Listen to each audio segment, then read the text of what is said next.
വിചിന്തനത്തിൽ ഈ എഴുതിയ അതേ ആളുകൾ 2013 ഫെബ്രുവരിയിൽ വിചിന്തനമായപ്പോൾ നേരെ തലമറിഞ്ഞുകൊണ്ട് അവിടെ മറ്റു ലേഖനം വന്നു, ജിന്ന് ഭൗതികമല്ല അഭൗതികം തന്നെ എന്ന ഹെഡിങ്ങിൽ 2 ലക്കങ്ങളിലായി അവിടെ ലേഖനങ്ങൾ വന്നു. അഥവാ എന്താണോ സമസ്ത പറഞ്ഞത്, എന്താണോ ഇത്തരം ആളുകൾ പറഞ്ഞത്, അതേ വാദം KNM ലേബലിൽ ചില ആളുകൾ പറയാൻ തുടങ്ങി. അപ്പോഴാണ് വീണ്ടും ഇവിടെ ജിന്നും മലക്കുമെല്ലാം ചർച്ചയായത്. ഇനി ആ ലേഖനം നമ്മൾ ചർച്ച ചെയ്ത് നോക്ക്. നിങ്ങൾ എന്താ പറഞ്ഞത്? 2013 ഫെബ്രുവരിയിൽ ജിന്ന് അഭൗതികം തന്നെ എന്ന ലേഖനം, ആ ലേഖനം വന്നതിൻ്റെ പേരിലാണ് ഇവിടെ മുഴുവൻ പ്രശ്നവും ഉണ്ടായത്. അങ്ങനെ ഒരാൾ പറഞ്ഞാൽ ജിന്ന് അള്ളയാകും, ജിന്നിനെ കുറിച്ച് അള്ളാഹു അല്ലെങ്കിൽ അള്ളാഹുവിൻ്റെ കഴിവുള്ള ആള് എന്നൊക്കെ പറയേണ്ടി വരും എന്നാണല്ലോ സമർത്ഥിക്കാൻ ശ്രമിക്കുന്നത്. വീണ്ടും ചോദിക്കുക, നിങ്ങൾ ആരെയാണ് പൊട്ടനാക്കുന്നത്? ഇനി അങ്ങനെയാണെന്ന് സമ്മതിക്കുക, വാദത്തിന് സമ്മതിക്കുക എങ്കിൽ ചോദ്യം, ആ ലേഖനം എഴുതിയ ആളാരാ? ജിന്ന് അഭൗതികം തന്നെ എന്ന ലേഖനം എഴുതിയ ആള് ആരാണ്? നിങ്ങൾക്ക് സ്ക്രീനിൽ നോക്കിയാൽ ആ ലേഖനം എഴുതിയ ആളെ കാണാം. ആ ലേഖനം അദ്ദേഹവും, അഥവാ കഴിഞ്ഞ ദിവസം ഫൈസൽ മുസ്ലിയാരും സ്ക്രീനിൽ കാണിക്കുന്നുണ്ട്.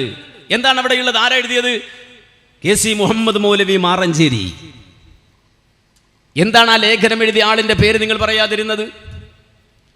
ജിന്ന് അഭൗതികം തന്നെ എന്ന ലേഖനമാണ് യഥാർത്ഥത്തിൽ KNMകാർ തൗഹീദിൽ നിന്ന് തെറ്റി എന്നതിൻ്റെ തെളിവായിക്കൊണ്ട് നിങ്ങൾ അവതരിപ്പിക്കുമ്പോൾ ആ ലേഖനം എഴുതിയത് KC മുഹമ്മദ് മൗലവി മാറഞ്ചേരിയാണ് എന്നുള്ള വാചകം എന്തുകൊണ്ട് നിങ്ങൾ പറയുന്നില്ല? നിങ്ങളത് പറയാൻ ബാധ്യസ്ഥനല്ലേ? അത് പറയാൻ നിങ്ങൾ ബാധ്യസ്ഥനല്ലേ?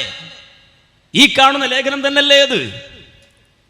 അപ്പോ നേരത്തെ പറഞ്ഞതിൽ നിന്ന് വ്യത്യസ്തമായി 2007 പറഞ്ഞതിൽ വ്യത്യസ്തമായി 2013 ഫെബ്രുവരിയിൽ ഇതാ ജിന്നുകൾ അഭൗതികം തന്നെ എന്ന് പറഞ്ഞതിൻ്റെ പേരിൽ കേരള മുജാഹിദീൻ എന്ന് പറയുന്ന സംഘടന യഥാർത്ഥ വഴിയിൽ നിന്ന് തൗഹീദിൽ നിന്ന് വ്യതിചലിച്ചു പോയി എന്ന് പറയുമ്പോൾ നിങ്ങൾ ഇത് എഴുതിയ ആളുടെ പേര് പറയണ്ടേ? നിങ്ങൾക്ക് പറയാൻ കഴിയില്ല. എന്തുകൊണ്ട്? ആ KC മുഹമ്മദ് മൗലവി മാറഞ്ചേരിയെ നിങ്ങൾ ആദരിച്ചു. ജാമിയ ഹിന്ദിൽ നിങ്ങൾ കൊണ്ടുപോയി, തലമുറകളുടെ സംഗമത്തിൽ നിങ്ങൾ കൊണ്ടുപോയി ലേഖനം എഴുതിയതിനു ശേഷം നിങ്ങൾക്കത് കാണാൻ കഴിയും. 2013 ശേഷം, ഈ ലേഖനം എഴുതിയതിനു ശേഷം ഈ പറയുന്ന KC മുഹമ്മദ് മൗലവി മാറഞ്ചേരിയെ തലമുറകളുടെ സംഗമത്തിലേക്ക് കൊണ്ടുപോവുകയും ജാമിയ ഹിന്ദിൽ കൊണ്ടുപോയി പ്രസംഗിപ്പിക്കുകയും ചെയ്തു. അദ്ദേഹത്തെ വിളിച്ചു കൊണ്ടുപോയത് ആരാ? പറപ്പൂരാണ്. അടുത്ത ഫോട്ടോ നിങ്ങൾ നോക്ക്. ആരാ KC മൗലവിയുടെ കൂടെ നിൽക്കുന്നത്? KC മുഹമ്മദ് മൗലവി മാറഞ്ചേരിയുടെ കൂടെ നിൽക്കുന്നത് ആരാണ്? ഇന്നലെ പ്രസംഗിച്ച അതേ ഫൈസൽ മുസ്ലിയാരാണ്. ഇവിടെ നിങ്ങൾ വ്യക്തമാക്കേണ്ട ഒരു കാര്യമുണ്ട്. ഈ KC മുഹമ്മദ് മൗലവി മാറഞ്ചേരി, അദ്ദേഹത്തെ നിങ്ങൾ എന്തുകൊണ്ട് അദ്ദേഹത്തിന്റെ പേരുദ്ധരിച്ചില്ല? പിന്നീട് അദ്ദേഹം തൗഹീദിനെതിരെ ഒരു നിലപാട് സ്വീകരിക്കുന്ന ആളാണ് എങ്കിൽ, അതിന് ലേഖനം എഴുതുന്ന ആളാണെങ്കിൽ എന്തിനാണ് ഇത്തരമൊരു പോരാട്ട നാടകം നിങ്ങൾ നടത്തിയത്? മനസ്സിലാക്കണം. അപ്പോ ഇവിടെ വലിയ ഒരു മലയാള വാക്ക് എടുത്തു വെച്ചുകൊണ്ട് അതിൻ്റെ അടിസ്ഥാനത്തിൽ പൊതിഞ്ഞിട്ട് ആർക്കും മനസ്സിലാകില്ല എന്ന ധാരണയിൽ ഒരു വലിയ പ്രത്യയശാസ്ത്രം അവതരിപ്പിക്കുന്നു എന്ന രൂപത്തിൽ അവതരിപ്പിച്ചുകൊണ്ട് പൊതുസമൂഹത്തിന്റെ മുന്നിൽ തെറ്റായ ധാരണകൾ പരത്തിവിടാൻ ശ്രമിക്കുകയാണ്. ജിന്നുകളെ സംബന്ധിച്ച് അഭൗതികമെന്ന് പറഞ്ഞാൽ തൗഹീദിന് വിരുദ്ധമാകും എന്ന് പറയുന്ന ഒരു ആശയതലത്തിലേക്ക് നിങ്ങൾ പോകുന്നുവെങ്കിൽ പറയണം, നിങ്ങൾ KC മുഹമ്മദ് മൗലവി മാറഞ്ചേരി എഴുതിയത് ജിന്ന് അള്ളയാണെന്നാണോ? ജിന്ന് അഭൗതികം എന്ന് പറഞ്ഞാൽ ജിന്നാണ് നമ്മുടെ അള്ളാഹ്. ജിന്നിന്റെ കഴിവെന്ന് പറഞ്ഞാൽ അള്ളാഹിന്റെ കഴിവാകുന്നു.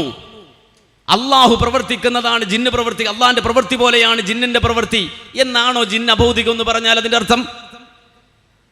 ഭൂമി ലോകത്ത് അങ്ങനെ പറയുന്ന ഒരാളെ നമുക്ക് കാണാൻ സാധിക്കുമോ?